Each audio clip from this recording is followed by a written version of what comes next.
Oke, baik. Selamat pagi. Kita mulai ya. Nggih, Bu.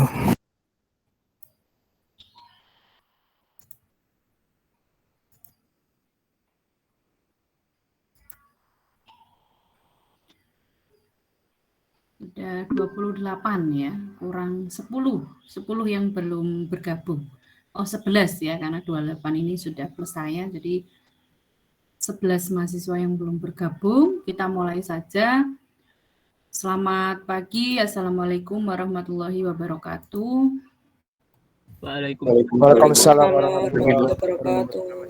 Selamat pagi, Bu. Pagi, saya share PowerPoint ya. Share PowerPoint untuk materi.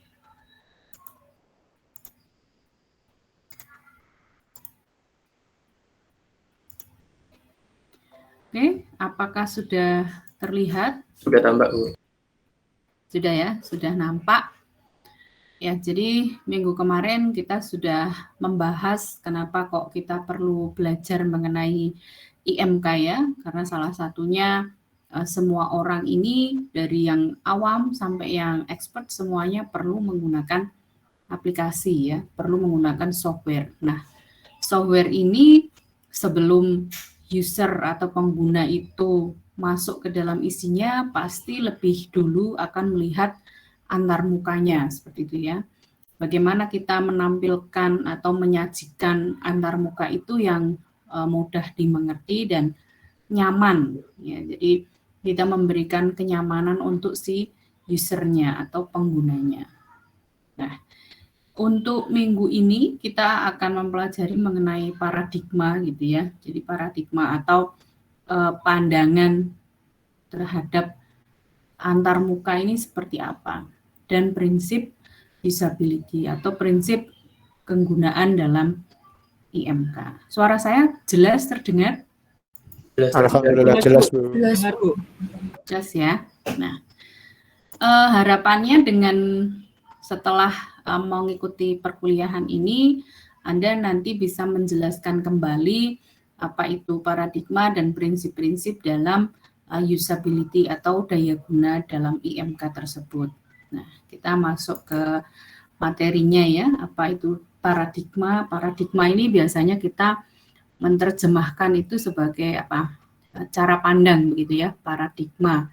Bagaimana sesuatu itu dilihat atau sesuatu itu dari sisi lain melihatnya seperti apa. Ini ya. Jadi kalau kita melihat dari IMK atau dari sisi usability, ya, paradigma ini bisa didefinisikan sebagai sistem interaktif yang berhasil atau sukses yang pada umumnya diyakini akan meningkatkan daya guna atau usability dari sistem tersebut. Jadi ketika user atau masyarakat umum itu melihat bahwa aplikasi ini atau sistem interaktifnya ini bagus gitu ya, berarti dia dianggap sukses membuat antar mukanya, maka di situ akan meningkatkan daya guna. Jadi bagaimana melihat sebuah sistem interaksi ini itu akan meningkatkan daya gunanya. Ya. Kemudian di sini dijelaskan teknologi komputasi baru itu menciptakan persepsi baru dari hubungan manusia dan komputernya. Jadi dengan teknologi yang semakin berkembang, teknologi yang semakin maju, maka muncul persepsi-persepsi baru, ya, muncul pandangan baru dari masyarakat mengenai hubungan manusia dengan komputer. Nah, di sini nanti kita bisa melihat beberapa pergeseran itu dari teknologi interaktif. Mengapa studi paradigma? Karena bagaimana interaktif sistem ini dapat dikembangkan itu untuk dapat memastikan apakah sistem interaktif tersebut benar-benar digunakan. Apakah kegunaannya sudah sesuai dengan apa yang diharapkan dari si usernya. Kemudian karena munculnya sejarah interaktif desain sistem ya, yang menyediakan paradigma untuk digunakan sebagai desain.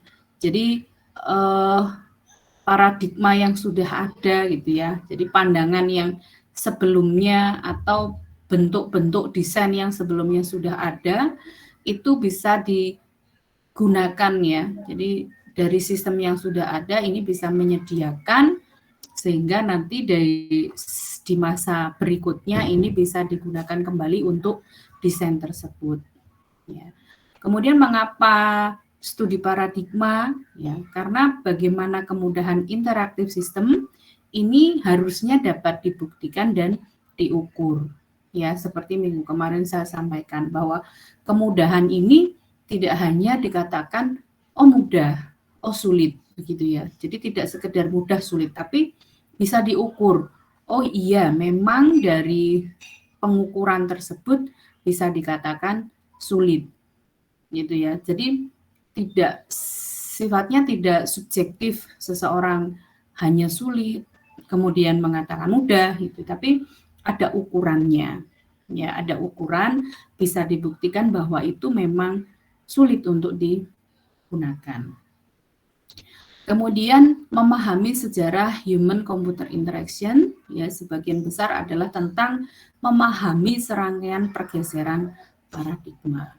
Jadi paradigma ini semakin ke sini ya, semakin nanti ke masa yang akan datang pasti akan ada pergeseran.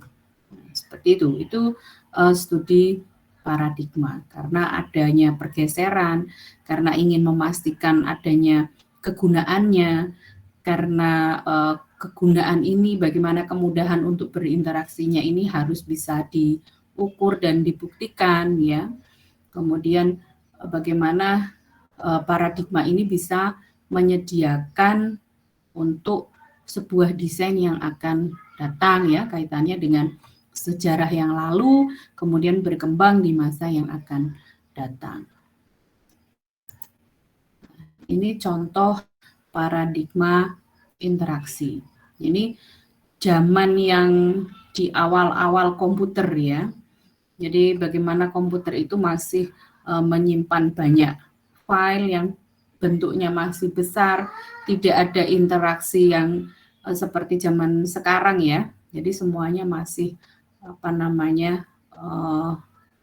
peralatannya masih sederhana, bentuknya masih sangat besar ya. Kalau Anda dulu di PTI itu ada sejarah dari masa ke masa dari generasi pertama sampai generasi sekarang. Ya, jadi semakin berkembang. Kemudian muncul time sharing ya.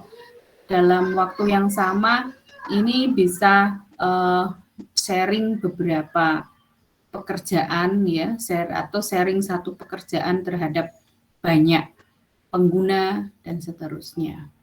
Ini yang kita sebut dengan paradigma interaksi. Jadi interaksinya berubah ya dari yang sederhana yang masih dalam bentuk file besar yang kita masukkan satu-satu yang kita belum bisa melihat outputnya ya, sampai ke di sini ada bisa berbagi. Kemudian berkembang lagi adanya networking ya. Jadi ada community computing. Di sini sudah mulai Anda bisa berbagi, tidak hanya berbagi satu file satu arah begitu, tapi bisa saling terhubung ya, bisa saling berkomunikasi satu dengan yang lain. Ya, adanya networking. Terus berkembang ke grafiknya ya, grafikan displaynya. Nah, ini sudah berkembang banyak jendela-jendelanya ya, Windows-nya bisa multiprocessing ya, bisa multitasking dan seterusnya. Jadi paradigma ini semakin berkembang. Seseorang atau pengguna interaksi ini semakin tertarik ya, semakin tertarik, kemudian dia sudah semakin merasa nyaman apapun bentuknya, walaupun dia tidak punya pengalaman atau tidak punya kemampuan, itu dengan tampilan yang mudah tidak takut lagi untuk menggunakan aplikasi atau sistem tersebut dengan grafik yang sudah bagus ya. Ini ada direct manipulation contohnya. Jadi si user ini bisa langsung berinteraksi gitu ya, bisa langsung dipindah-pindah, misalnya bisa di drag and drop ya. Ini direct manipulation kalau kita masuk di ragam dialognya. Kemudian muncul mikroprosesor. Nah, ini sudah semakin kekinian gitu ya. Jadi adanya personal computing, satu orang dengan satu komputer, ya satu orang dengan satu perkakas yang bisa digunakan secara mandiri. Jadi mikroprosesor ini pengaruhnya sangat besar ya. Kalau Anda lihat di sejarahnya bagaimana munculnya mikroprosesor itu setelah muncul, nah banyak perubahan yang terjadi. Jadi ini personal computing sangat berpengaruh ya dengan perkembangan software-software saat ini. Ya, kemudian adanya WWW ya, World Wide Web. Nah, ini sudah global informasi. Anda di mana saja, kapan saja bisa mengakses dengan adanya global informasi ini. Jadi zaman sekarang orang sudah mungkin malas untuk bertanya gitu ya, bisa langsung mencari informasi di WWW ini. Jadi informasinya sudah terbuka secara global. Nah, kalau Anda mungkin tidak ingin informasi pribadi Anda itu muncul di permukaan gitu ya, muncul misalnya orang mencari, misalnya Anda mencari Bu Umi gitu ya, Umi Rosida, Anda cari di Google, itu sudah bisa muncul di Dinus ACID, muncul di Facebook mungkin ya, muncul di Twitter, muncul di mana-mana muncul karena kita berinteraksi secara global. Ya, jadi zaman sekarang Anda mencari informasi itu sangat mudah. Ya, kita sudah merasakan. Kemudian paradigma yang lain ada ubiquitous ya. Jadi komputer ini bersimbiosis ya dari elektronik, pelayanan, kegiatan dan lain-lain. Jadi ini bisa diakses dimanapun, kapanpun, ya tidak harus di waktu yang sama. Misalnya Anda di sini ada contohnya, Anda bisa membuka email itu tidak harus saat itu juga, ya bisa 5 menit kemudian baru dibuka bisa, atau besoknya bisa, ya. Kemudian Anda bisa menyimpan uang ini sudah tidak harus ada fisik uangnya, ya. Bahkan uang ini kalau sekarang Anda mainnya pakai Bitcoin ya, kripto dan seterusnya. Jadi perkembangan ini semakin luar biasa. Ya. Kegiatan sehari-hari bisa Anda lakukan dengan lebih leluasa. Ya, my location. Nah, kalau Anda tidak ingin lokasi Anda diketahui di mana Anda saat ini berada, ya HP-nya dimatikan ya, lokasinya dimatikan. Kalau Anda sering Instastory, ya kalau ingin bersembunyi ya jangan membuat Instastory gitu ya. Ya, karena dari situ akan kelihatan orang ini posisinya sekarang ada di mana. Atau Anda yang sering menggunakan layanan-layanan online ya, Anda yang sering beli makanan online, yang sering pergi kemana-mana dengan angkutan bisa online, bisa diketahui posisinya ada di mana. Jadi zaman sekarang tidak sulit ya mencari orang itu sangat mudah. Kecuali Anda benar-benar terputus dengan sosial media, itu justru lebih sulit dicari. Ya, Anda tidak bisa dicari di WA, tidak diketahui ini sedang online atau tidak. Dicari di Facebook juga tidak pernah update status ya. Tidak ada sejarahnya di situ. Kemudian Anda googling di Google juga tidak muncul ya. Tapi itu sangat sulit karena sekarang kalau Anda misalnya kuliah di Udinus, itu nama Anda dicari, itu pasti akan muncul di websitenya Udinus. Kemudian di websitenya LLDikti ya. kemudian di websitenya. Ya, jadi seluruh pendidikan ini datanya sudah tersinkron. Jadi kalau Anda dicek itu muncul di beberapa lamannya Kemendikbud pasti ya. Jadi di situ menjelaskan Anda ini mahasiswa Udinus ya. Bahkan di websitenya Udinus saja Anda sudah bisa tahu oh, ini angkatan berapa ya, ada NIM-nya. Anda bisa search di websitenya, ya kan? Anda bisa masuk di Dinus AC ID, kemudian Anda ketika namanya, di situ muncul NIM-nya, muncul tahunnya ya. Bahkan kalau Anda sudah punya foto, itu muncul fotonya juga. Ya, jadi kalau ada yang pura-pura, oh saya kuliahnya di Udinus misalnya seperti itu. Oh Anda semester 4 ya, saya semester 8 ini sudah mau lulus misalnya seperti itu. Anda bisa tanyakan namanya siapa. Nah, dari nama itu bisa kita cari. Ya, jadi yang bohong-bohongan itu sebenarnya kalau kita mau menelusuri ini beneran atau tidak itu bisa. Ya, jadi jangan mudah percaya.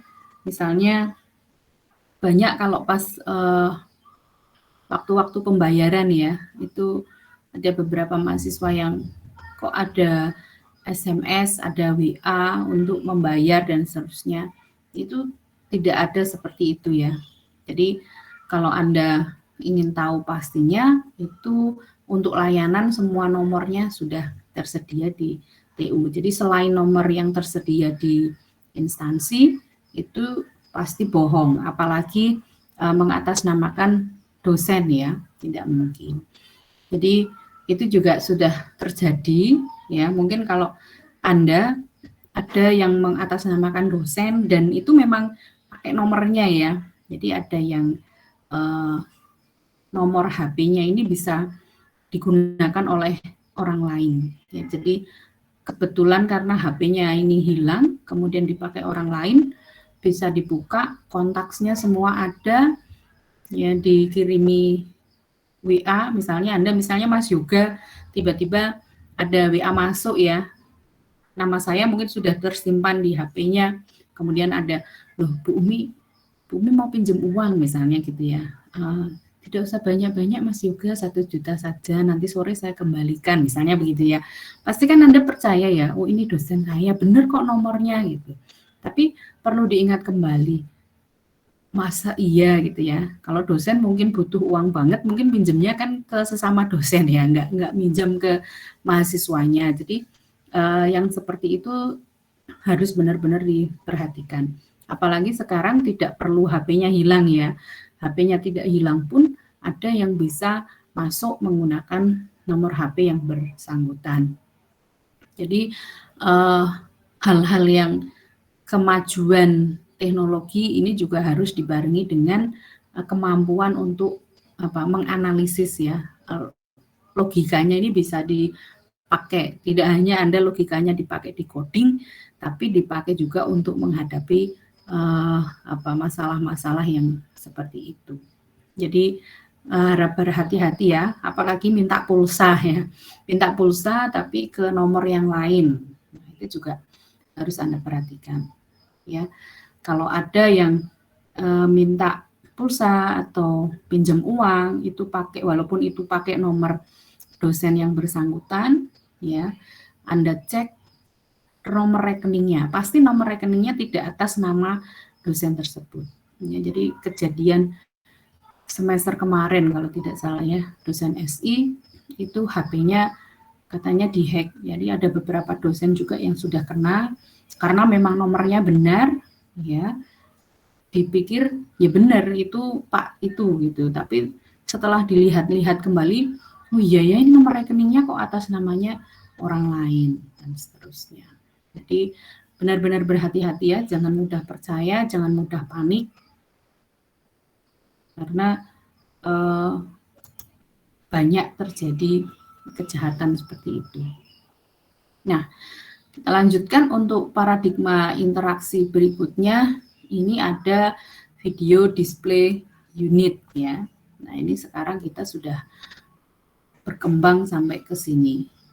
Ya, sudah, mungkin Anda sudah mengalaminya, bagaimana Video ini bisa di-display begitu besar ya, bisa dilihat, bisa dinikmati begitu nyaman dan seterusnya. Ya, kita bisa berinteraksi itu lebih mudah.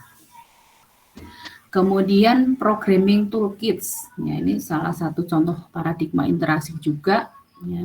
Ini alat bantu untuk memungkinkan meningkatkan produktivitas. Jadi toolkits yang digunakan untuk misalnya mendesain mobil gitu ya, mendesain mobil atau mendesain perangkat-perangkat yang lain, atau dari sisi suara ya. Nah, zaman sekarang kalau nyanyi ya, nyanyinya tidak live itu suaranya bisa bagus karena banyak toolkit atau peralatan-peralatan yang bisa digunakan, yang bisa untuk mengedit ya, membantu suara yang jelek jadi bagus. Begitu juga ketika live ya. Sekarang mikrofon itu sudah bisa menyaring suara ini bisa menjadi lebih baik gitu. Ya, jadi ya zaman sekarang banyak yang mungkin ini ya palsu gitu ya. Anda video call saja wajahnya bisa menjadi jauh lebih ganteng ya, jauh lebih cantik daripada ketemu dengan aslinya. Ya, makanya banyak istilah wajah itu bukan di filter ya, tapi di skincarein gitu ya. Jadi kalau ketemu aslinya ya sesuai dengan yang di media sosial. Ya, ini contoh paradigma interaksi yang lain. Ada paradigma dari sisi programming toolkit. Ini semuanya sudah bisa dibantu. Nah, ini juga tantangan ya untuk kita karena semakin ke sini itu semakin canggih, sesuatu itu sudah semakin sangat nyaman. Nah, terus kita mau ngapain, Bu? Kadang gitu ya. Jadi kita melihat yang seperti ini sudah sangat nyaman, ini sudah sangat bagus, ini sudah sangat canggih. Terus apa yang bisa kita lakukan gitu ketika di era sekarang ini semuanya sudah sangat memuaskan penggunanya. Nah, apa yang bisa dilakukan gitu ya? Kadang kita googling mencari sesuatu sudah ada, punya ide lagi kita googling sudah ada.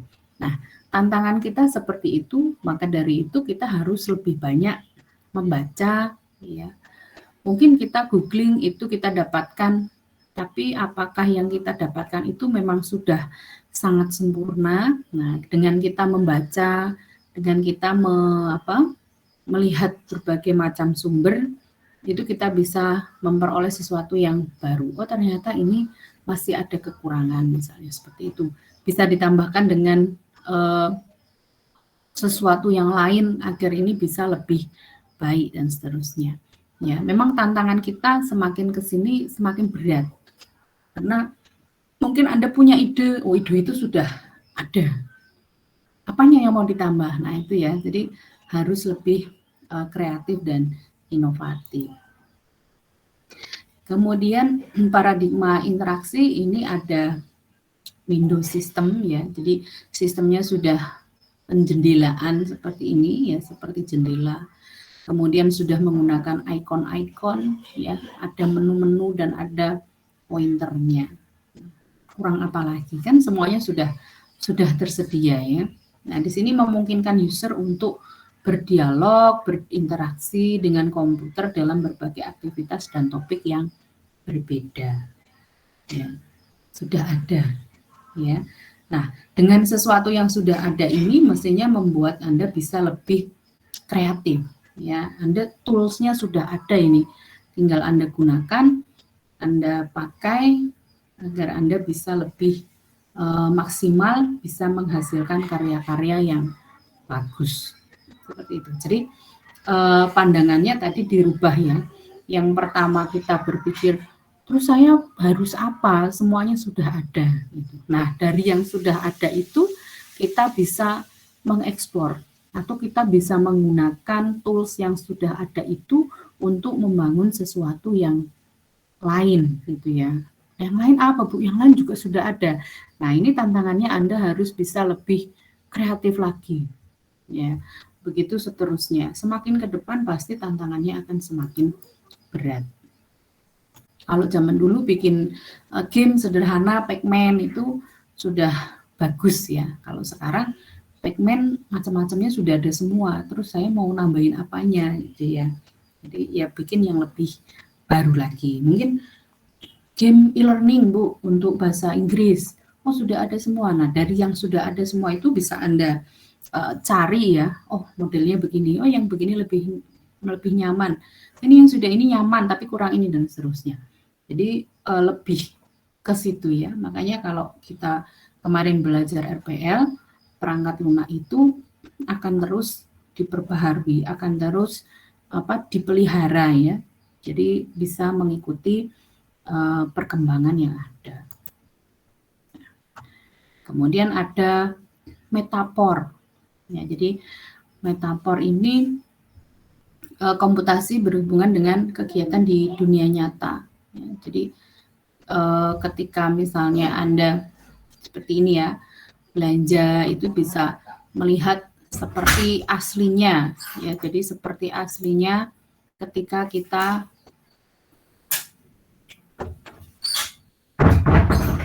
ya, seperti aslinya ketika kita berbelanja. Anda bisa melihat dari berbagai macam sisi ya, kemudian bisa dilihat bentuknya, realnya.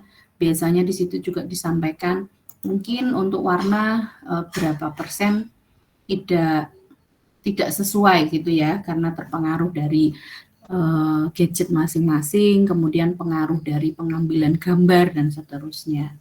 Jadi ini sudah seperti aslinya gitu. Jadi ketika Anda menjual barang, menampilkan barang itu dibuat semaksimal mungkin menyerupai yang sesungguhnya. Ya, terutama kalau apa ya, yang banyak warnanya itu apa? Pakaian ya, baju. Warnanya bisa berbeda-beda, sama-sama merah tapi itu bisa pink, bisa soft pink ya, bisa peach ya dan seterusnya. Nah, kalau cewek-cewek ini biasanya warna merah saja bisa sampai 30 ya, 30 jenis warna merah. Nah, jadi ini dengan metafor ini ya, istilahnya metafor ini bisa menampilkan sesuatu seperti di dunia yang sebenarnya. Ya, spreadsheet ya. Ketika kita di buku besar itu kan Anda bikin kolom-kolom, kemudian menghitung dan seterusnya. Nah, ini ditiru di sini ya, di akuntansi misalnya, itu sudah dilihat hampir seperti ketika kita bekerja seperti biasanya. Jadi tampilan ini memang diusahakan seperti kita bekerja yang sebelumnya gitu ya. Jadi makanya harus memahami persoalan dari si usernya ketika Anda menampilkan atau membuat tampilannya. Kemudian ada direct manipulation ya, tadi juga sudah ada. Di sini bisa menampilkan secara langsung seperti ini. Anda bisa mengubah langsung, bisa di zoom ya, bisa di klik perbesar dan seterusnya. Ya. Nah, ini kaitannya dengan what you see is what you get. Jadi mestinya apa yang dilihat itu ya yang didapatkan gitu ya. Ini ketika di drop langsung masuk ke folder yang lain. Nah, ini disebut dengan direct manipulasi.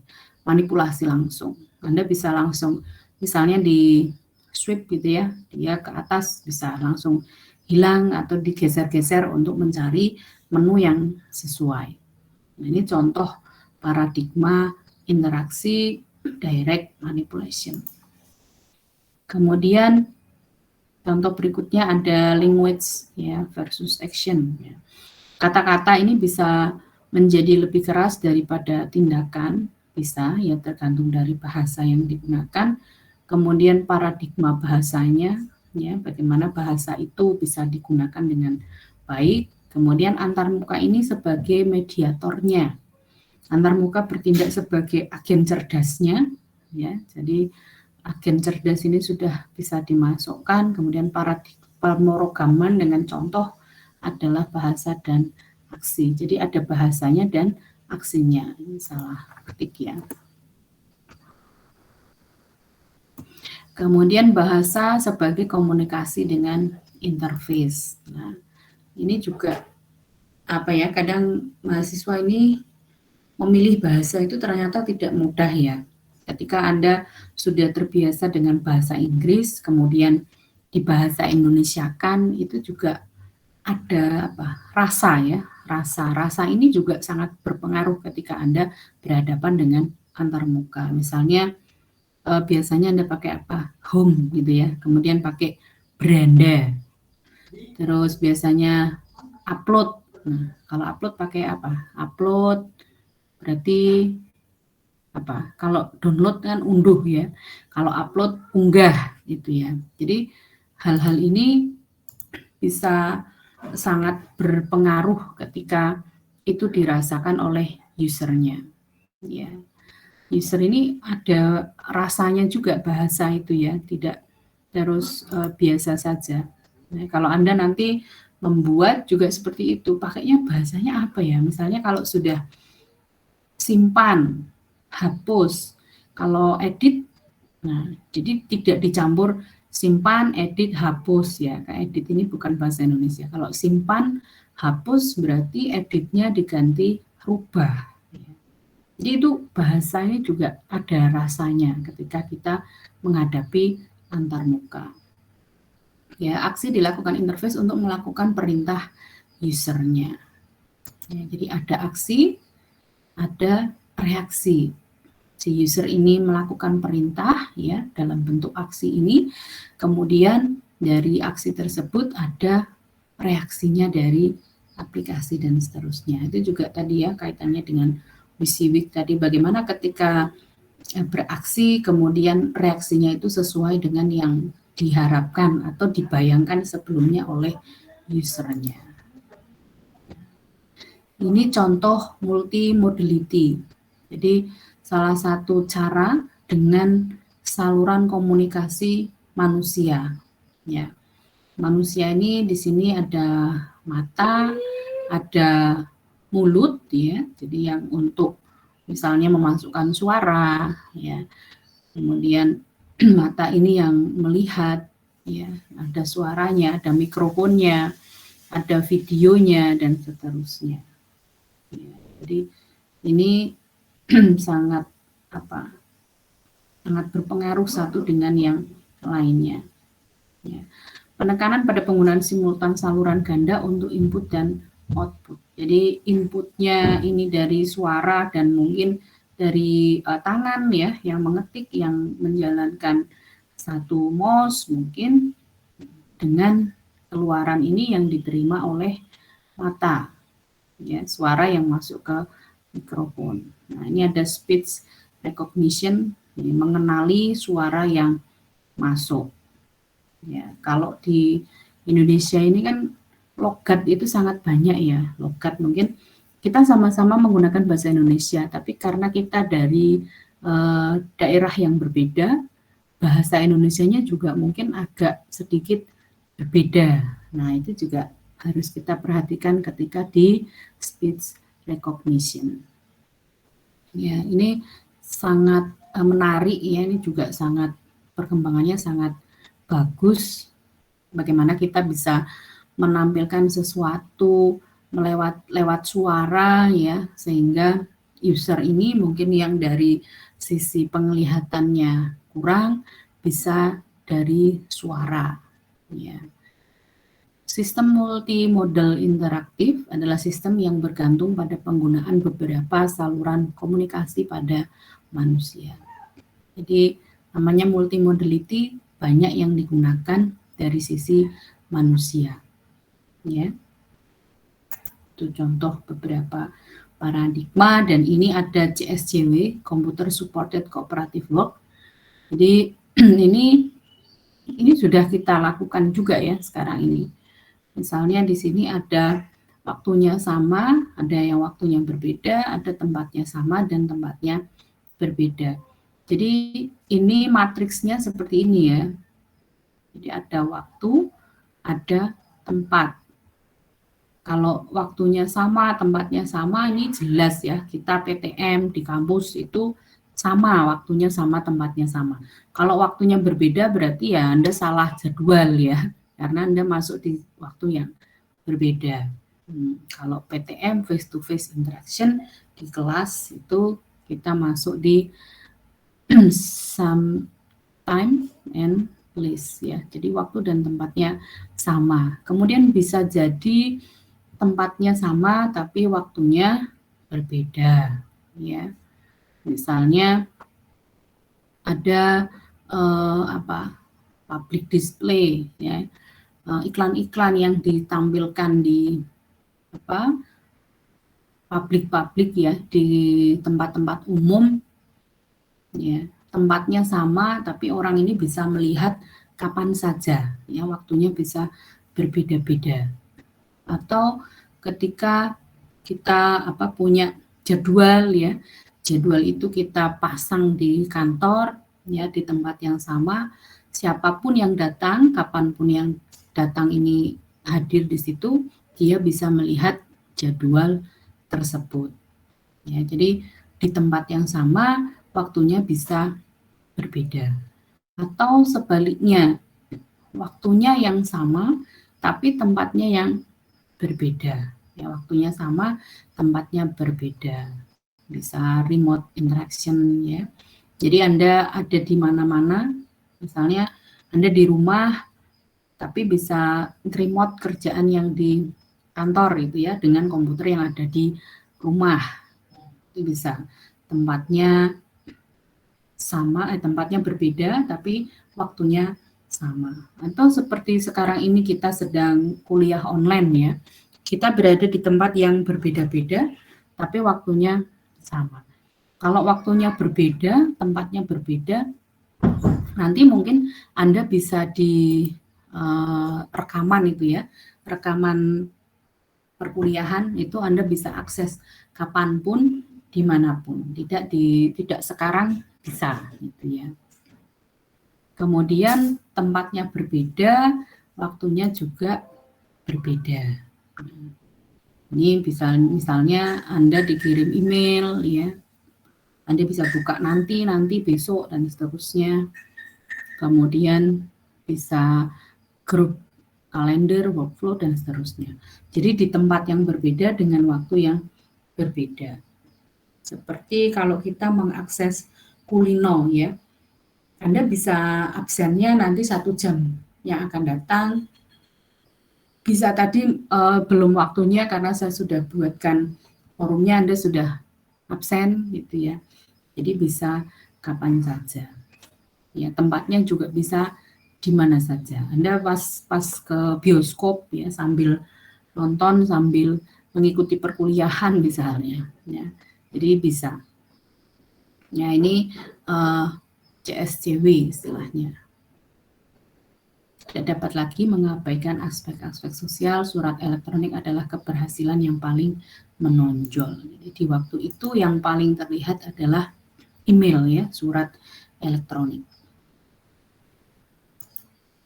Nah, itu tadi yang termasuk dalam paradigma interaksi. Jadi kita melihat dari yang paling sederhana, dari awal komputer itu ada ya, masih file-file itu masih banyak, masih harus dimasukkan satu-satu, itu pun kita tidak bisa melihat langsung dari outputnya gitu ya, sampai ke sesuatu yang kita bisa bekerja tidak di satu tempat yang sama, tidak di waktu yang sama, tapi tetap bisa bekerja sama. Dan sekarang masih ngetren itu metaverse ya.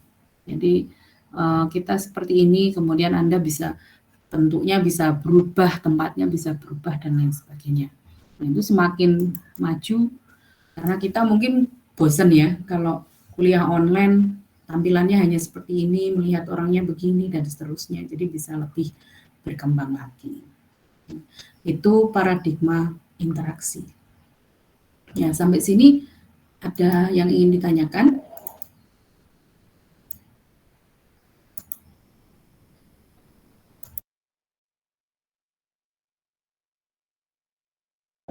Ada yang ingin dipertanyakan? Dipertanyakan. Ada yang ingin ditanyakan? Sepertinya tidak ada ya. Jadi, Dari saya belum ada, Bu. Nggak tahu kalau teman-teman. Permisi Bu Umi. ya Mas Naufal. Saya izin bertanya Bu. Ya silakan Mas Tapi Naufal. mungkin sedikit agak keluar, tapi tetap menyinggung IMK Bu. Ya, Nggak apa silakan. itu. Jadi untuk paradigma interaksi itu Bu, kan dibutuhkan untuk menciptakan komunikasi antar manusia dan komputer ya Bu. Ya. Nah itu saat perealisasiannya itu kan terkadang komputer atau bahkan manusianya itu diberi beberapa alat tambahan pada suatu tempat untuk melakukannya itu. Nah terkadang user kan juga kurang nyaman dalam penggunaannya Bu. Kadang kalau ada kayak face tracking kan ada tambahan webcam yang khusus untuk tracking muka gitu Bu atau lainnya.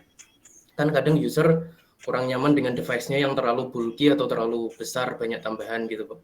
Atau yang seperti disebutkan tadi metaverse, kita kan menggunakan VR dan tangan kita juga ada tambahan beberapa unit gitu, beberapa tambahan gitu.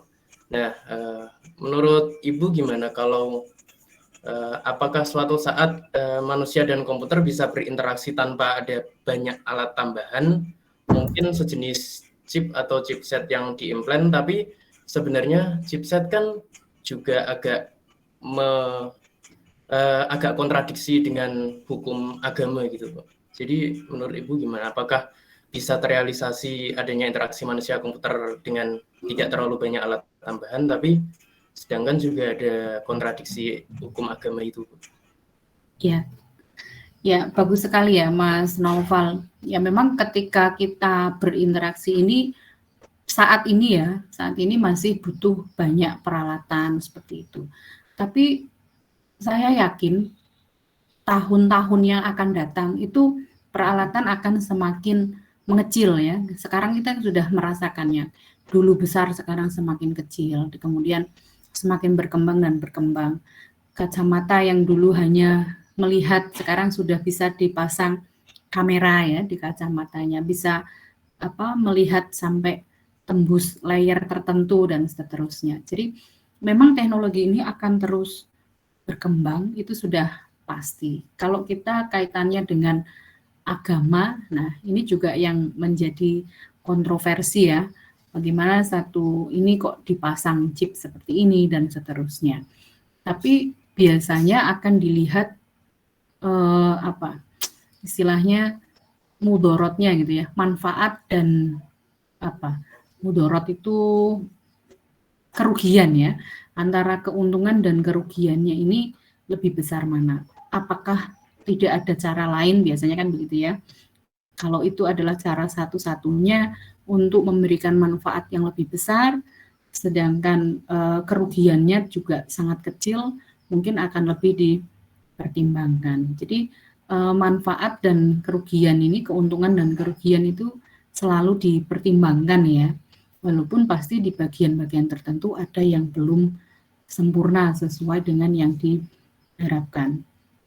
Ya, jadi kalau suatu saat entah berapa puluh tahun yang akan datang apakah bisa, kemungkinan bisa ya. Kita tidak tahu wallahu alam ke depan seperti apa, tapi kalau kita melihat dari yang dulu ya, dulu zaman saya kecil nonton Tom and Jerry itu kan belum ada ya. Jadi bagaimana Tom itu melihat Jerry dari layar yang besar ya, seperti tadi video display unit, itu film Tom and Jerry puluhan tahun yang lalu itu sudah ada. Dan sekarang benar-benar ada, ya kan. Kemudian bagaimana film-film kartun itu yang zaman dulu ada video call ya, kita bisa telepon melihat orangnya, padahal zaman itu belum pernah ada yang seperti itu. Dan sekarang saat ini kita menikmatinya, ya kan. Dulu mungkin berapa tahun yang lalu ya, sekitar 10 tahun yang lalu, itu kita masih sangat mahal ketika harus telepon bisa melihat orangnya.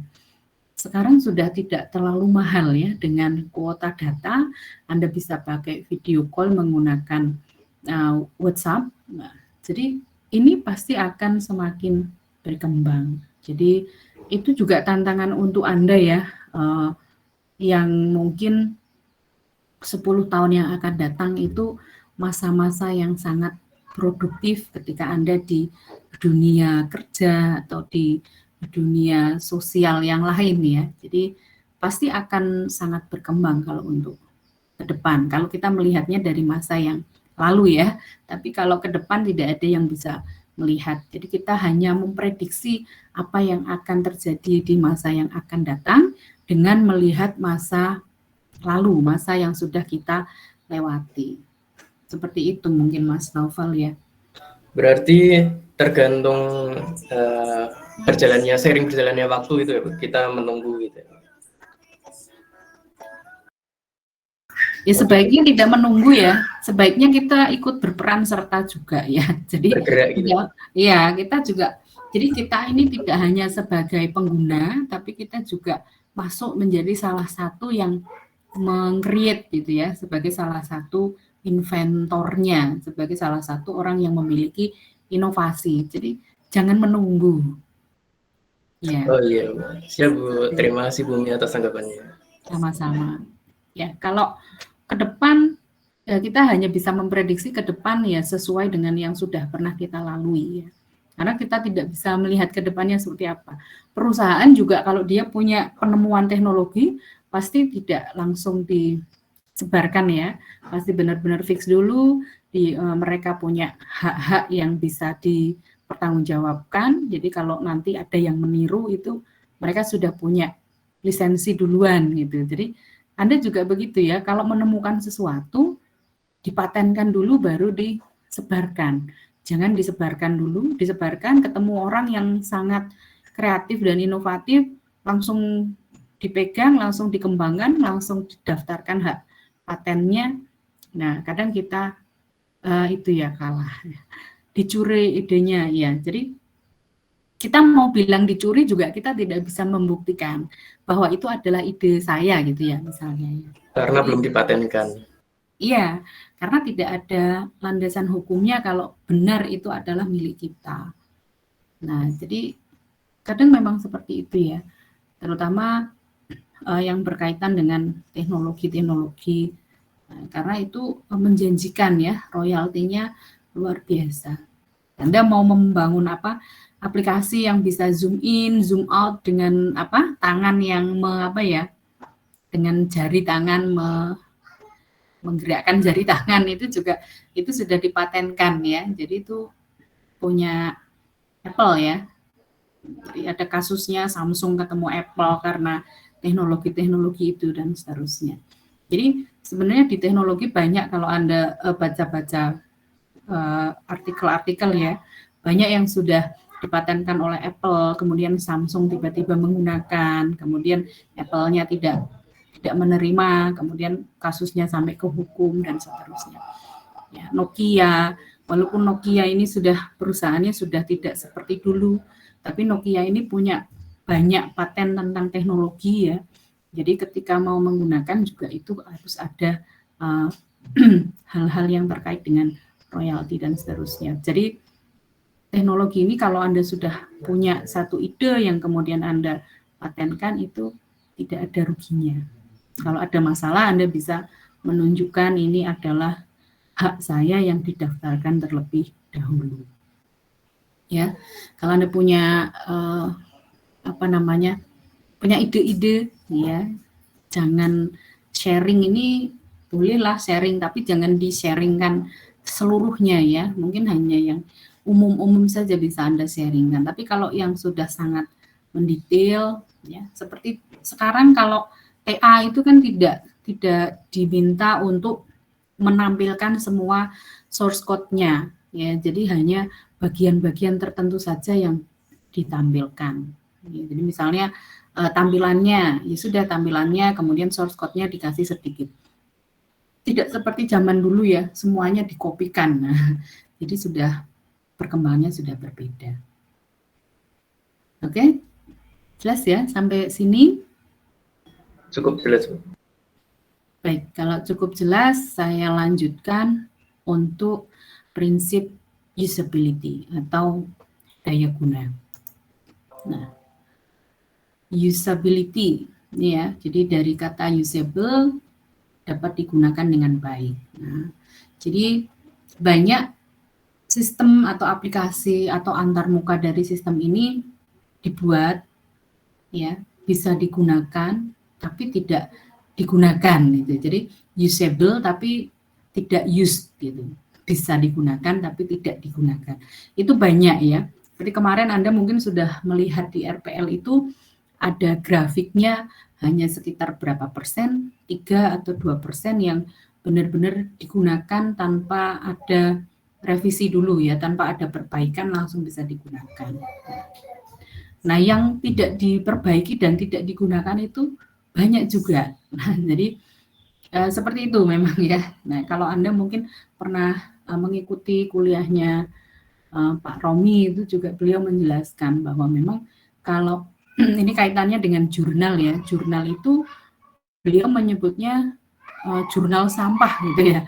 Kenapa sampah? Karena tidak digunakan, hanya ditulis saja, tidak ada yang melakukan sitasi ya, tidak disitasi, tidak dibaca. Nah, jadi tidak ada gunanya gitu. Jadi yang seperti itu juga banyak. Jadi memang teknologi ini sekarang semakin maju, Anda bisa mencari informasi sebanyak-banyaknya, tapi Anda juga harus berhati-hati, bisa dilihat ya, ini yang nulis siapa, terus menulis ini dalam rangka apa gitu ya, karena menulis jurnal ini kan mestinya ada penelitiannya dulu, penelitian ini tidak bisa sehari 2 hari selesai, paling tidak kalau di dosen itu di Simlimaknas itu bisa sampai 2 tahun ya, penelitiannya 2 tahun, kemudian bisa menghasilkan 1, 2, 3 jurnal. Atau dari kuliah S2, S3 bertahun-tahun, ya kuliah 2 tahun bisa menghasilkan 2 atau 3 tulisan ilmiah ya. Jadi tidak asal dulu di depan komputer kemudian menulis ya. Tidak bisa, pasti harus ada risetnya. Bagaimana bisa menulis kalau tidak ada penelitiannya? Terus hasil tulisannya dari mana? Itu yang dipertanyakan. Ya. Nah, paling tidak kita memang harus membaca. Kalau tidak bisa membaca, ya akan sulit menulis. Ya, kalaupun bisa menulis ya tulisannya akhirnya nggak jelas tadi ya, asal menulis. Nah, kembali ke daya guna.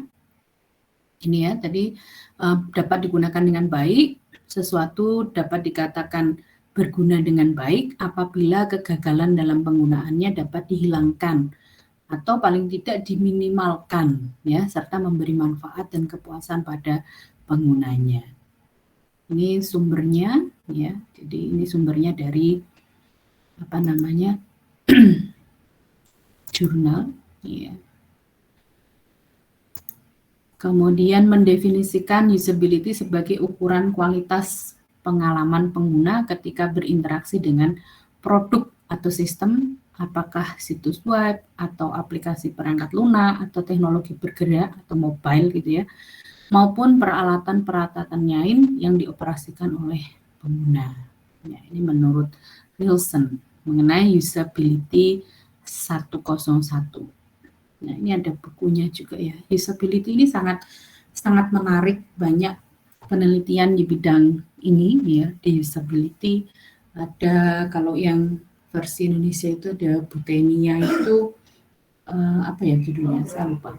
Jadi tentang pengukuran usability. Jadi daya guna ini bisa diukur ya. Kemudian dari International Organization for Standardization ya, didefinisikan bahwa usability sebagai tingkat di mana produk bisa digunakan oleh pengguna tertentu untuk mencapai tujuannya dengan lebih efektif, efisien, dan memuaskan dalam ruang lingkup penggunanya. Jadi ada yang memang khusus ya, khusus untuk pengguna tertentu untuk mencapai tujuan tertentu. Misalnya di situ aplikasi-aplikasi yang khusus dipesan untuk menyelesaikan tugas-tugas tertentu. Misalnya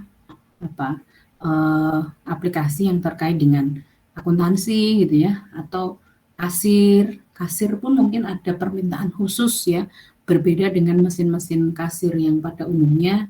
Nah, jadi dari satu toko tertentu butuhnya seperti apa disesuaikan dengan kebutuhannya. Ya, jadi pengguna ini bisa mencapai tujuannya dengan lebih efektif dan efisien. Kalau mesin kasir, mungkin Anda sering lihat ya, disebutnya mesin kasir, tapi dia tidak ada data data oh ini barang sudah keluar, berarti nanti di gudang itu ada sisa berapa. Itu tidak ada juga. Jadi seperti mesin kalkulator biasa ya, seperti mesin hitung biasa yang menjumlahkan berapa total belanjanya, kemudian dibayar dengan berapa, kembaliannya berapa. Hanya itu ya. Jadi mungkin pesannya ya pokoknya bisa ngitung gitu ya. Tapi tidak sampai ke barang di gudang ini seperti apa. Nah, ini ya. Jadi bisa digunakan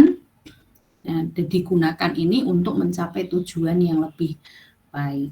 Misalnya, ini mungkin di sini ada ya yang orang tuanya punya toko yang cukup besar seperti Indomaret gitu ya. Tapi karena orang tua Anda ini tidak begitu percaya dengan pegawai misalnya ya. Jadi kasirnya ini selalu dihadapi sendiri. Pokoknya kalau enggak keluarganya enggak bisa gitu ya. Ini juga kan repot ya. Karena ketika misalnya ada urusan keluar, nah tokonya harus tutup misalnya. Anak-anaknya misalnya kuliah gitu ya. Kemudian ibunya ada pekerjaan lain, misalnya harus ada pengajian dan seterusnya.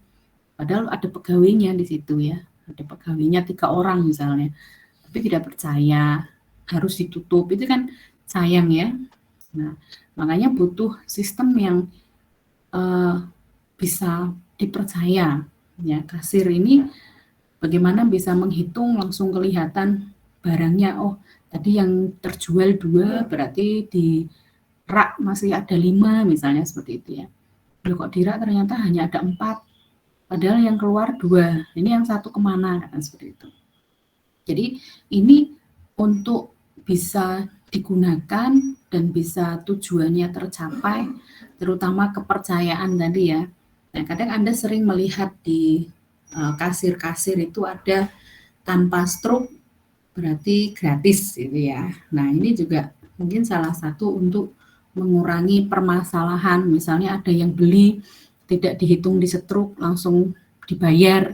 Nah, itu kan datanya tidak jelas. Ini di raknya tinggal 4, tapi kok masih kurang gitu ya. Jadi di data sistem itu keluar 2, di rak itu harusnya ada 5, tapi kok ada 4. Nah, makanya kalau di Indomaret itu kalau ada barang hilang, itu yang menanggung pegawainya.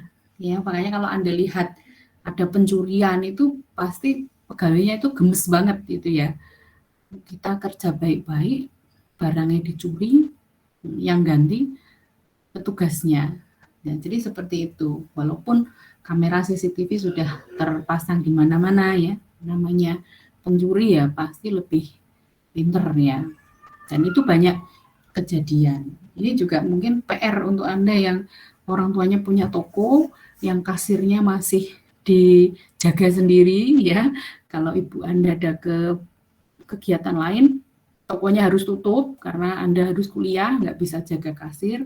Nah, ini juga sesuatu yang bisa Anda buat ya, bisa memperingan pekerjaan. Kan eman-eman ya, toko 1 hari tutup itu bisa berapa yang yang harusnya bisa bergerak gitu ya. Jadi barang itu bisa muter, karena tutup akhirnya berhenti. Eman-eman juga pegawainya harus diliburkan misalnya seperti itu. Ya, jadi ini PR yang sederhana yang mungkin Anda bisa kerjakan ya, mungkin tokonya siapa, tetangganya juga bisa. Ya, itu banyak seperti itu. Kemarin juga yang semester 5 kemarin juga begitu. Jadi ada yang bilang, saya enggak ini Bu, saya walaupun kuliah TI itu nanti saya kerjanya enggak di TI kok gitu. Jadi mata kuliah etika profesi waktu itu ya. Nah, kenapa enggak di TI? Karena orang tua saya punya toko yang besar. Jadi saya ini anak satu-satunya harus mengelola toko. Gitu. Loh, ketika Anda kuliah di TI itu sudah satu keputusan yang tepat ya. Nah, Anda kan pengennya toko ini tidak hanya ada satu di Semarang kan, pengen mesti buka cabang misalnya di Jogja nanti ada, di Semarang ya tidak hanya satu, misalnya bisa sampai 10 gerai, kan inginnya berkembang seperti itu. Nah, dengan teknologi Anda belajar IT, bagaimana caranya membuat sistem yang Anda ini bisa percaya dan seterusnya. Jadi tidak uslah saya meneruskan usaha orang tua sudah gitu ya. Itu memang benar ada seperti itu. Yang kemarin semester 5 di mata kuliah etika profesi saya minta untuk menuliskan kira-kira tertarik dengan profesi apa gitu ya. Kemudian mahasiswa ini bertanya, kalau saya tidak tertarik di semuanya, apakah saya harus mengisi, nah, gitu ya, harus berpura-pura mengisi. Loh, ini jangan berpura-pura ya, tapi diisi memang benar-benar Anda punya visi ke depan itu seperti apa. Itu ya. Jadi ini usability itu juga kaitannya bisa sampai sejauh itu. Oke ya. Kemudian kembali ke sini, ini ada prinsip usability ya. Prinsip usability ini ada beberapa, ya bisa dilihat di sini ada learnability ya. Jadi kemudahan untuk dipelajari, ya. Kemudahan yang memungkinkan user yang baru berinteraksi secara efektif dan dapat mencapai performance yang maksimal. Walaupun user itu masih baru, dia bisa mencapai performance yang baik. Nah, prinsip learnability itu ada beberapa hal lagi di dalamnya. Ya, misalnya predictability. Ya, ini bisa mendukung user untuk menentukan efek dari future action-nya. Ya, kemudian ada synthesizability. Ini untuk memperkirakan efek dari operasi sebelumnya. Ada familiarity. Ini pengetahuan dan pengalaman user dalam dunia domain berbasis komputer atau dunia nyata lainnya. Dia sudah familiar gitu ya. Kemudian generalizability. Ini menambah pengetahuan dari interaksi spesifikasi di dalam dan di luar aplikasinya. Kemudian ada konsistensi. Ya, kemiripan dalam perilaku input atau output yang muncul dalam situasi atau tugas objektif yang sama. Jadi di satu tempat dengan tempat lain itu mestinya bisa konsisten, ya, tidak berubah-ubah. Karena ini akan berpengaruh ke kemudahan user itu belajar ya dari aplikasi yang ditampilkan. Kadang kalau tidak mudah untuk dipelajari, itu juga akan ditinggalkan. Misalnya Anda sudah menghasilkan aplikasi tadi ya, menghasilkan aplikasi untuk kasir. Kemudian ini loh Bu, sudah jadi Bu, tinggal gini. Tapi Anda perlu ingat, Ibu Anda ini biasa tidak pakai software-software. Kalau belum biasa, walaupun Anda yang membuat ini merasa mudah, ini loh Bu, tinggal diklik, ini tinggal di-scan begini. Walaupun mungkin itu pakai barcode.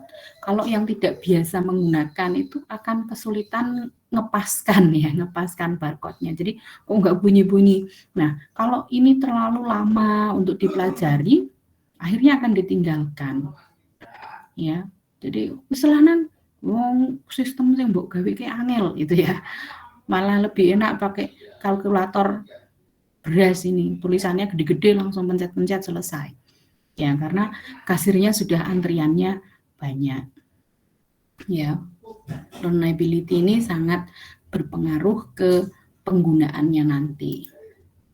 Kemudian prinsip yang kedua ada flexibility. Ya, ini menyediakan banyak cara bagi user dan sistem untuk bertukar informasi. Jadi lebih fleksibel. Ada cara lain. Oh, Ibu nggak bisa pakai barcode. Nggak apa-apa Bu, diketik saja ini angka depannya, nanti akan keluar macam-macam barangnya, tinggal dipilih barang yang mana. Ya, misalnya ada cara-cara lain yang bisa digunakan untuk mencapai tujuannya. Nah, ini ada dari flexibility ini ada beberapa prinsip juga ya, hampir sama dengan tadi yang di learnability. Ya, di prinsip-prinsipnya ya, yang pertama ada dialog inisiatif, ya, terbebas dari kendala-kendala buatan atau artifisial pada dialog input yang dipaksakan oleh sistem. Jadi dialog ini dibuat sesederhana mungkin ya, seperti kenyataannya semaksimal mungkin, jadi tidak membingungkan. Kemudian multithreading ini untuk mendukung interaksi usernya berhubungan dengan lebih baik dari satu tugas di satu waktu gitu ya. Jadi bisa seperti itu. Oke.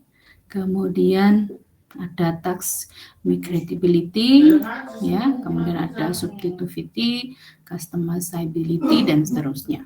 Ini nanti kita pelajari lebih lanjut di bab usability. Jadi ini kaitannya interaksi ya antara user dan sistemnya. Dan prinsip yang ketiga ada robustness. Nah, robustness ini tingkat dukungan yang diberikan agar user dapat menentukan keberhasilan ataupun tujuan yang diinginkan. Harus ada dukungannya.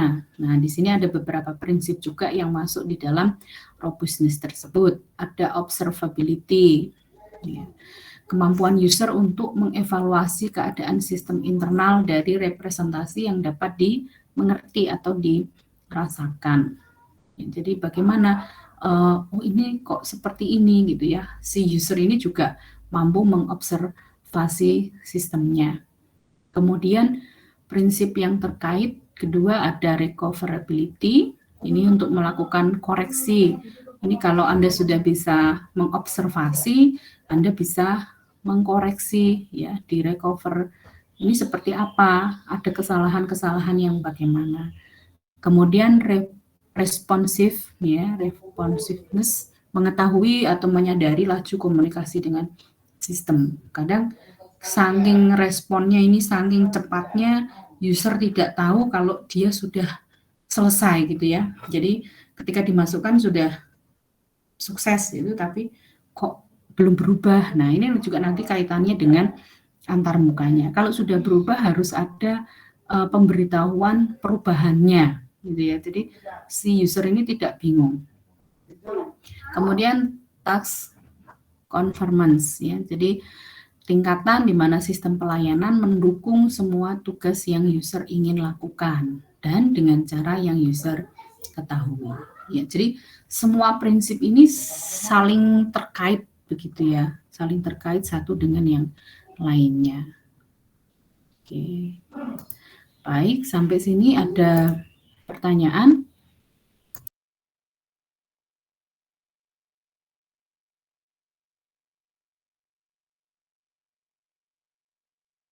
Silakan kalau ada pertanyaan.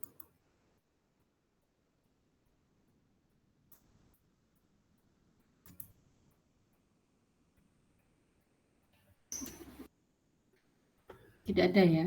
Jadi itu prinsip-prinsip itu nanti yang kita terapkan ya. Jadi nanti ketika Anda membuat antarmukanya itu ada teori-teori tersebut, nanti digunakannya seperti apa gitu. Jadi tidak ngarang ya, seperti yang saya sampaikan di pertemuan sebelumnya, ketika Anda membuat antarmuka atau tampilan itu tidak terus yang penting saya seneng gitu ya, yang penting nampak cantik gitu, tapi ada teori-teori yang mendasarinya. Nah, teori-teori tadi salah satunya adalah teori usability. Jelas ya? Ada pertanyaan atau ada yang punya pengalaman ya, pengalaman membuatkan aplikasi tapi tidak digunakan mungkin ya, atau Anda membuatkan aplikasi dan yang menerima itu sangat bagus sekali, responnya bagus sekali Mas dan seterusnya. Nah, kadang kalau ini ya KP ya, Anda kan semester 4 sudah mau KP. Itu Kalau di institusi biasanya pembimbing institusinya, pembimbing yang di institusi tersebut itu akan mengatakan, oh ya bagus mas gitu ya. Nah, kalau di dosen pembimbing pertanyaannya tidak hanya bagus mas gitu ya, tidak hanya oh ya bu bagus di sana penerimaannya bagus, tidak hanya seperti itu, tapi akan ditanyakan digunakan tidak, pasti seperti itu ya. Jadi kalau memang yang dikatakan dari sana itu bagusnya itu benar-benar bagus, itu pasti digunakan. Kalau dari sana mengatakan oh aplikasinya bagus tapi tidak digunakan, ini kan jadi pertanyaan ya, bagusnya ini karena menghormati Anda yang sudah membuatnya, kemudian mengatakan, oh ya bagus mas, itu biar Anda lebih bersemangat, atau memang benar-benar bagus, tapi masih butuh waktu untuk menggunakan sistem tersebut. Gitu. Jadi Anda perlu, kalau bertanya ini tidak hanya bagaimana Pak sistemnya, kan susah ya kalau pertanyaannya hanya seperti itu ya pasti jawabannya oh iya bagus kok mas, nanti ini bisa juga ini dipakai misalnya begitu. Jadi ada apa istilahnya follow up ya, Anda follow up kembali. Bagaimana Pak sudah digunakan misalnya begitu. Kalau sudah digunakan kekurangannya apa? Jadi kita jangan malu atau jangan takut menanyakan kekurangannya apa. Ya. Kadang juga yang ditanya kekurangannya apa, itu juga kadang tidak enak hati juga ya, mau mengatakan, oh ini kurang ini. Padahal kurangnya banyak, tapi tidak enak hati, tidak merasa tidak nyaman kalau harus mengatakan kekurangannya. Kadang seperti itu ya. Jadi ya ada plus minusnya ya. Kalau Anda bertemu dengan orang-orang yang apa adanya, ketika ada kekurangan terus oh ini kurang ini mas, kurang ini, itu baik juga untuk Anda untuk kedepannya. Tapi kalau Anda yang mentalnya belum siap dengan kritik, ya mungkin akan ciut gitu ya. Tapi itu sebenarnya bagus, karena ke depan itu kritik itu pasti akan banyak ya, apalagi Anda berhadapan dengan netizen plus 26 ya. Plus 26, plus 62 ya. Jadi itu sangat Anda ini harus siap mental menerima kritikan dan saran. Ya PR-nya Anda kalau menyampaikan kritik, menyampaikan saran itu dengan cara yang baik sehingga tersampaikan, bukan malah menambah permasalahan ya. Anda punya saran, oh saya punya saran nih Bu, gini, disampaikan dengan baik. Maaf Bu, ini saya ada sedikit masukan misalnya gitu ya. Jadi cara menyampaikan itu juga penting. Kalau Anda cara menyampaikannya baik, pasti akan diterima dengan baik. Biasanya ya, walaupun ada juga sudah disampaikan dengan baik, tapi penerimaannya kurang baik. Apalagi cara menyampaikannya tidak baik. Yang baik saja kadang diterima tidak baik gitu ya. Jadi harus siap. Ya, siapa tahu nanti Anda jadi artis ya, banyak hatersnya, sudah siap, mentalnya sudah siap. Gitu. Ya sampai sini mungkin ada yang masih ingin ditanyakan, ada sesuatu yang mengganjal ya. Ya silakan Mas Gustian.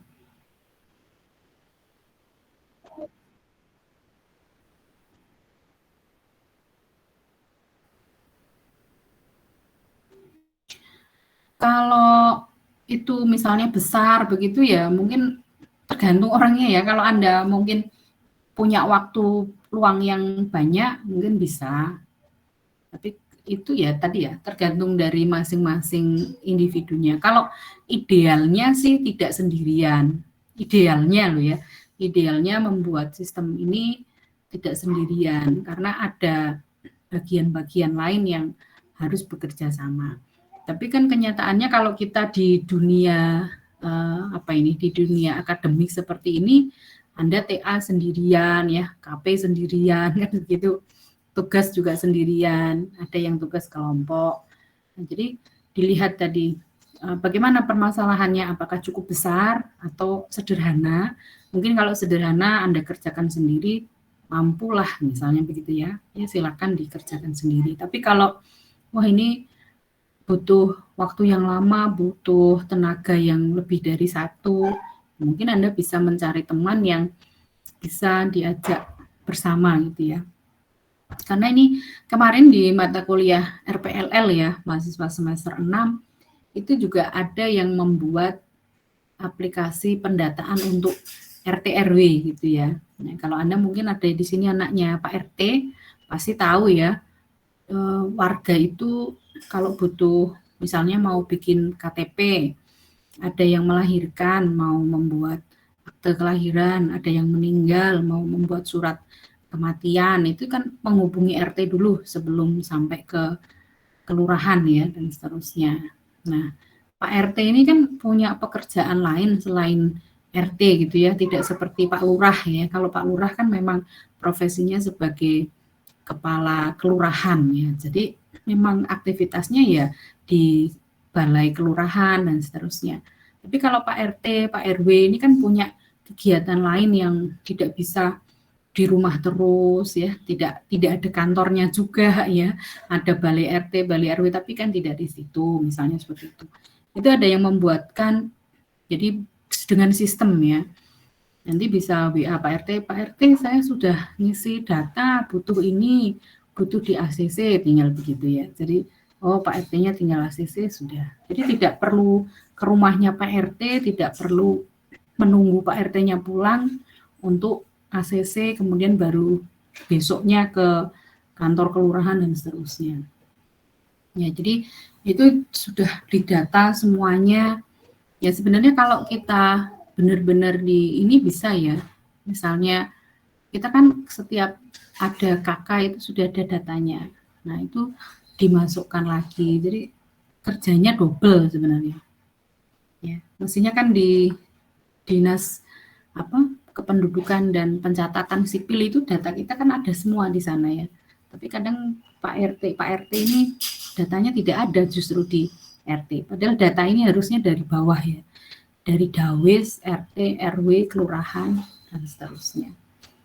Nah, jadi ini mahasiswa punya inisiatif untuk melakukan pendataan dan menambahkan fitur-fitur yang memudahkan warga dan Pak RT untuk berkomunikasi.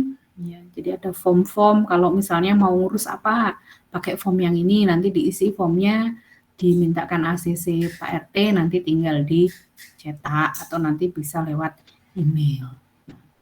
Itu dibuat berdua saja bisa selesai 1 semester. Ya. Mungkin kalau toko ya tergantung tokonya ya, tergantung banyak barang. Tapi kalau banyak barang ini nanti kan masuknya ke input ya. Jadi nanti bagian input barang ya, kalau aplikasinya sudah selesai input barang juga lebih mudah kan ya. Jadi tinggal datanya saja. Kalau saya lihat ada toko di dekat tempat saya ini kan harganya masih ditempelin gitu. Jadi pegawainya nempelin harga. Ya, jadi pakai kertas kecil-kecil itu ya yang khusus untuk harga-harga itu ditempel-tempel. Itu kan memakan waktu juga seperti itu. Nah, mungkin Mas Gustian bisa membuatkan yang sederhana dulu ya. Jadi yang mudah dulu nanti dikembangkan lagi. Mas Gustian ada toko apa, sembako atau komputer atau spare part apa perlengkapannya. Nah, mebel ini kalau banyak loh mebel ini biasanya yang harus ada itu website ya, kalau mebel itu ya.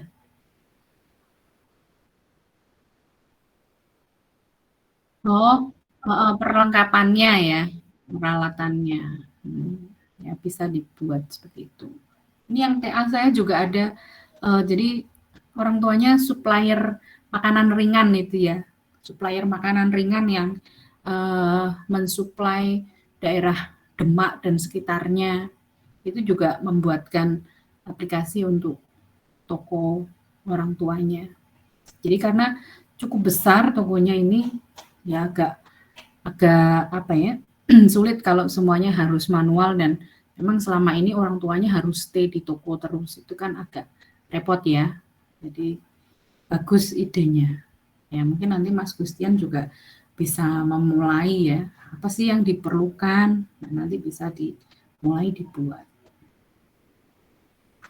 Ya, saya rasa kalau yang membuat Mas Gustian itu orang tuanya lebih semangat untuk menggunakan aplikasinya ya. Masuk buatan anaknya sendiri kok nggak dipakai kan itu ya. Oke, silakan nanti bisa mulai direncanakan ya. Itu kan juga ada tugas dari RPL. Nah, sudah punya kelompok Mas Gustian? Ya, sudah. Apalagi nih misalnya satu kelompok itu punya toko semua ya. Satu aplikasi bisa untuk 4 toko kan. Bisa dipakai semua. Gitu. Oke. Sama-sama. Ada yang lain? Mungkin ada yang punya penginapan ya. Nah, di penginapan. Ya, silakan Mas Gidan. Saya mungkin mau bercerita tentang pengalaman saya yang ada di materi yang prinsip usability itu kan di sana kan ada poin yang namanya multi threading Bu, yang seperti tadi. Nah, itu saya sempat mencoba yang dimana ketika saya membuat aplikasi untuk meregistrasi suatu akun yang dimana awalnya harus menunggu satu demi satu, dan dengan adanya multi threading ketika saya run itu bisa menjalankan 10 proses sekaligus yang dimana memang sangat membantu dan sangatlah mempersingkat waktu dalam menjalankan sebuah aplikasi. Jadi ya ternyata masuk ke dalam prinsip usability itu multi threading. Ya, jadi ternyata teori ini sudah dipraktekkan gitu ya Mas Gidan ya? Ya Bu, soalnya belum tahu kalau ada teorinya. Taunya kan multi threading itu bisa dipakai biar bisa langsung beberapa proses dalam satu waktu. Ya, jadi banyak mahasiswa yang seperti itu ya. Oh ternyata ini ada teorinya ya Bu. Ya, karena mungkin harusnya ini dapatnya di semester 1 ya. Jadi baru dapat di semester 4. Anda, saya itu biasa melakukan itu Bu. Nah, jadi tidak apa-apa ketinggalan. Yang penting Anda jadi tahu, oh ini masuk di prinsip flexibility gitu ya. Jadi fleksibel, tidak harus dimasukkan satu-satu, tapi dalam satu waktu bisa memasukkan banyak file seperti itu. Ya, terima kasih Mas Gidan sharing pengalamannya ya. Baik Bu. Silakan, mungkin yang lain ada yang ternyata bisa ya Bu gitu ya. Nanti bisa Anda praktekkan yang lain-lainnya. Permisi Bu, saya cuma ingin nanya mengenai ini Bu, apa PPT-nya saja. Untuk yang kemarin kan PPT-nya belum di-share Bu, apakah yang ini akan di-share apa masih dikit Bu? PPT. Oh belum di-share ya yang kemarin ya? Tapi untuk sebentar, karena udah ada Bu sih di forum. Di forum. Oh, ya. Kemarin di forum ya. Ya itu sengaja saya masukkan di forum biar Anda itu ingat untuk ingat untuk absen gitu ya. Sebenarnya bisa ditambahkan di luar gitu langsung kelihatan, nanti langsung Anda klik. Tapi nanti kalau Anda langsung klik nanti Anda tidak membuka forum gitu. Akhirnya nanti tidak masuk di absensi, yang masuk si admin gitu. Harapan saya begitu. Tapi kalau misalnya Anda kok enggak apa-apa Bu, kita selalu absen kok, enggak pernah lupa itu, enggak apa-apa, nanti saya di-upload-nya di luar gitu, jadi langsung kelihatan. Kalau di bagian yang, ya sebentar saya buka Bulinonya.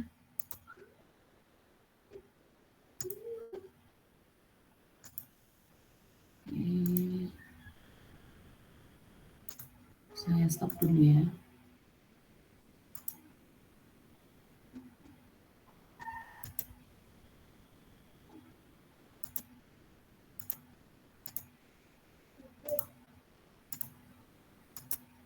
Nah, ini ya, kulinonya sudah kelihatan. Sudah ya? Sudah Bu. Nah, ini karena dia harus mengisi seperti ini ya. Jadi di semester ini memang agak ya nggak apa-apa. Nanti lama-lama juga akan terbiasa. Nah, ini ada di sini. Sebenarnya kalau saya masukkan di mana ya? Saya juga bingung ini mau tak masukkan di mana. Bisa dimasukkan di sini sih materi ya. Karena ini kalau di sini tidak bisa. Tidak bisa untuk ya, ini kan ada. Nah, ini ya materi bahan ajar. Ini saya cantumkan di sini. Materi ada di forum diskusi. Jadi karena ini coba sebentar. Kalau di sini bisa saya masukkan, ya. Jadi di sini nggak bisa manage file ini, saya hanya memanage aja, tidak bisa dilihat oleh mahasiswa filenya. Kemarin saya coba masukkan di manage file, ini filenya nggak bisa dilihat mahasiswa. Jadi karena di sini tidak ada untuk mengupload, ya, jadi saya tidak uploadkan di situ. Ya, ini di materi bahan ajar saya cantumkan materi ada di forum diskusi. Nah, sebenarnya di sini kalau misalnya di sini bisa enggak ya? Di sini enggak bisa. Maaf Bu, ternyata tadi yang ada di forum diskusi itu untuk materi ini Bu, apa? RPL. RPL, ya. Kalau yang apa namanya IMK-nya belum Bu. Belum ya, coba. Ya, nah,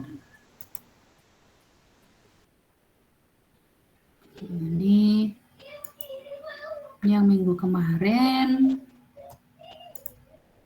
Ini baru 35 ya, padahal ini ada 38. Oh iya, belum ada. Nanti saya masukkan di sini. Ini edit, edit bisa. Nah, ini bisa memasukkan file. Nanti saya masukkan di sini.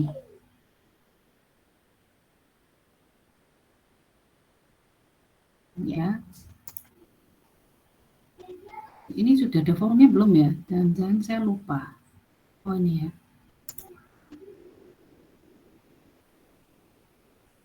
Oh ini hari ini juga belum ada forumnya ternyata ya. Ya, nanti saya buatkan forumnya. Ini Anda nanti bisa langsung masuk.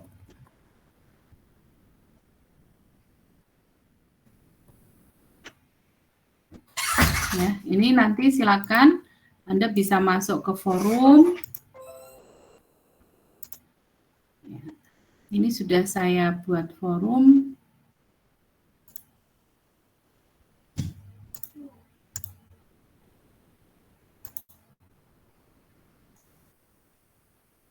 Sudah ada belum?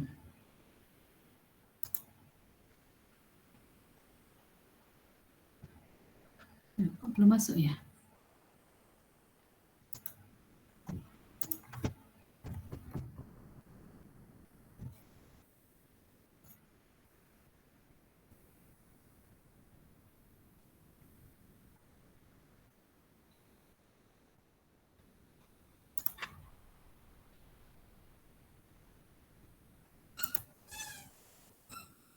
Nah, sudah ada ya. Nanti Anda masuk di situ saja. Ini saya tambahkan filenya.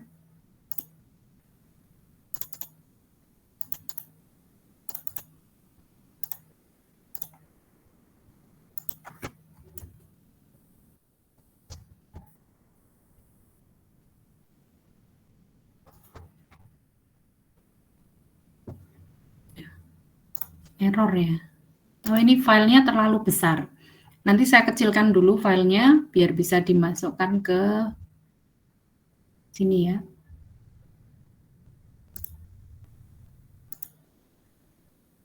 Oke. Ya, terima kasih Mas. Siapa tadi ya? Mas Gustian.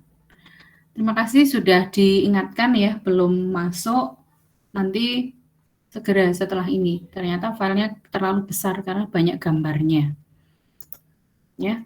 Nanti silakan Anda bisa absen di forum pertemuan 2. Ini sambil saya edit, nanti Anda bisa masuk ya. Ini untuk pertemuan 1. Apakah cukup filenya?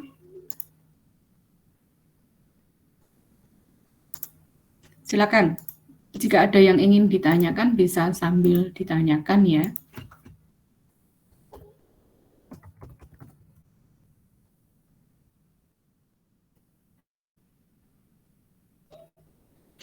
Oh, ini filenya itu maksimal hanya 500 kilobyte. Oh, nggak bisa masuk semua. Atau nanti saya berikan link ya. Nanti untuk materinya di link saja kalau semuanya tidak bisa masuk. Gitu ya.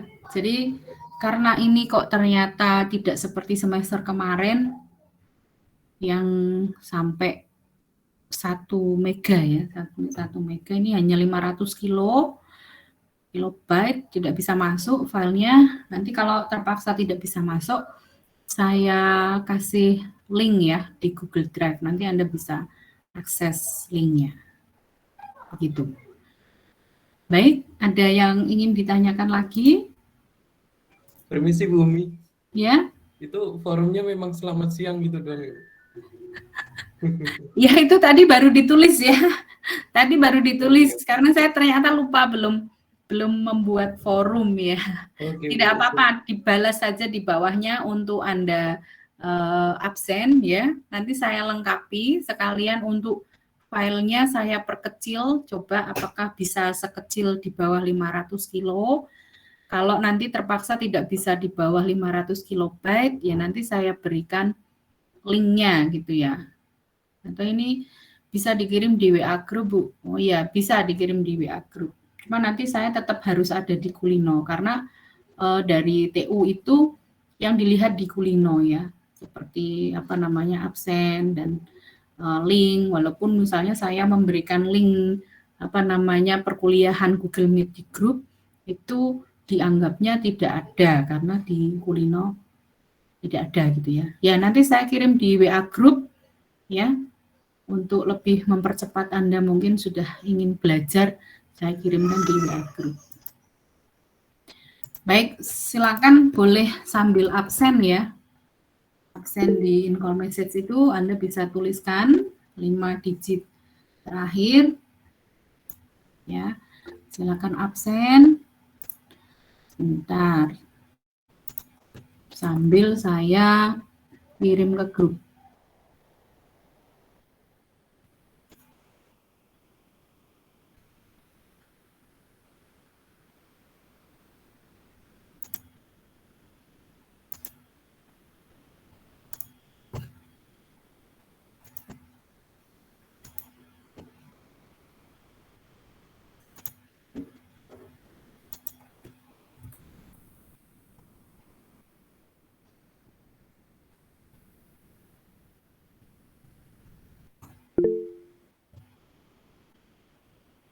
Ya, sudah masuk ya di grup, materinya sudah ada. Link yang minggu kemarin sudah ada ya, di link Google Meet-nya sudah ada.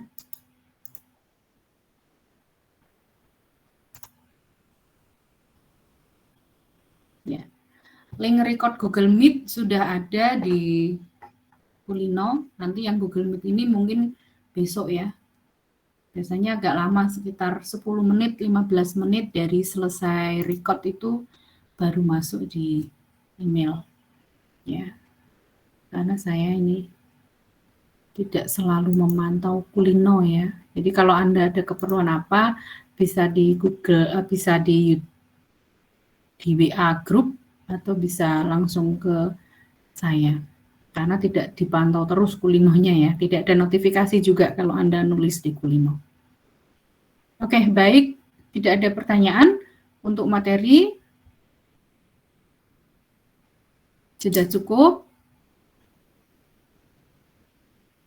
Mungkin cukup. Oke, sudah cukup mungkin ya. Kalau sudah cukup, kita akhiri untuk pertemuan hari ini. Ketemu lagi insya Allah minggu depan ya. Terima kasih sudah bergabung, jaga kesehatan ya, biar kita segera bisa PTM. Selamat siang, wassalamualaikum warahmatullahi wabarakatuh. Waalaikumsalam. Terima kasih Bu. Sama-sama.